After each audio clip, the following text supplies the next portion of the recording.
Hello बच्चों, तो चलिए इस प्रश्न को पढ़ते हैं। एक टोकरी में 5 सेब व 7 संतरे हैं तथा दूसरी टोकरी में 4 सेब व 8 संतरे हैं। प्रत्येक टोकरी से एक फल को चुना जाता है। दोनों फलों के सेब या संतरे होने की प्रायिकता है। तो यहाँ पे देखो, चारों विकल्पों में से हमें सही विकल्प का चयन करना है। तो प्रश्न में आगे बढ़ने से पहले इस प्रश्न से संबंधित जो मुख्य उदाहरण है उसकी हम चर्चा कर लेते हैं। तो देखो, मुख्य उदाहरण क्या हो जाएगी। हम जानते हैं प्रायिकता क्या होती है। प्रायिकता का सूत्र हम जानते हैं क्या होता है। अनुकूल परिणामों की संख्या,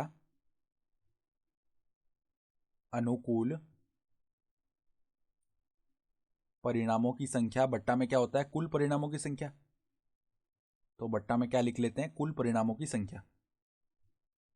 सही है। तो ये होता है अपने पास प्रायिकता का सूत्र। सही है।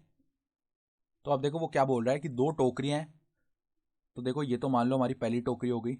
ये पहली टोकरी है और ये हमारी मान लो दूसरी टोकरी है। ठीक है। पहली टोकरी में 5 सेब है तो 5 सेब के लिए ए यानी कि एप्पल लिख लेते हैं। और 7 संतरे हैं तो 7 हमारे पास में क्या है, संतरे यानी कि ऑरेंज। इसके लिए ओ लिख लिया। दूसरी टोकरी में क्या है, 4 सेब है यानी 4 तो सेब हो गए।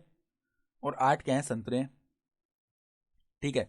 हम क्या कर रहे हैं, प्रत्येक टोकरी से एक फल को चुन रहे हैं। ठीक है।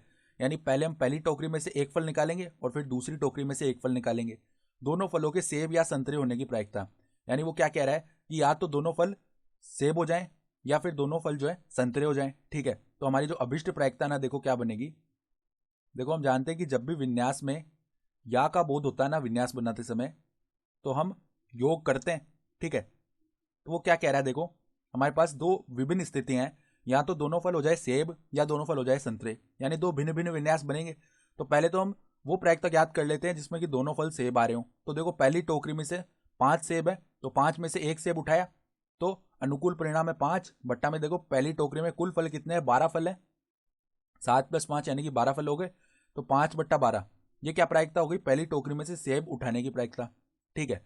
फिर देखो, अब दूसरी टोकरी में से भी हमें सेब ही उठाना है। ठीक है। क्योंकि हम पहले सेब की प्रायिकता निकाल रहे हैं ना, दोनों टोकरी में से सेब निकालने की प्रायिकता। तो यहाँ पर 4 सेब है तो यहाँ पे देखो और का बोध हो रहा है। तो और का जहां बोध होता है वहां हम गुणा करते हैं। यानी हम पहली टोकरी में से तो निकाल ही लिए, फिर उसके बाद हम दूसरी टोकरी में जा रहे हैं। ठीक है।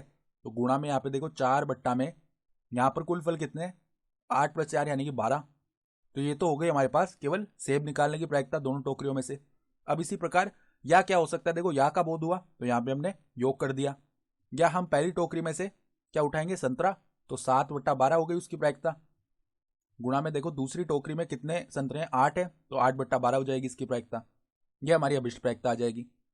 तो अब देखो, 12 × 12 144 होता है, ऊपर तो 20 बन गया। 20/144 प्लस में 7 × 8 = 56 होता है, बट्टा में 144 बन गया।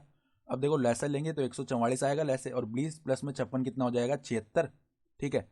तो 76 बट्टा में 144, ये हमारी अभिष्ट प्रायिकता हो चुकी है। अर्थात विकल्प डी जो है वो हमारा सही विकल्प आ रहा है। तो आशा करता हूँ कि आपको ये प्रश्न समझ में आया होगा। धन्यवाद।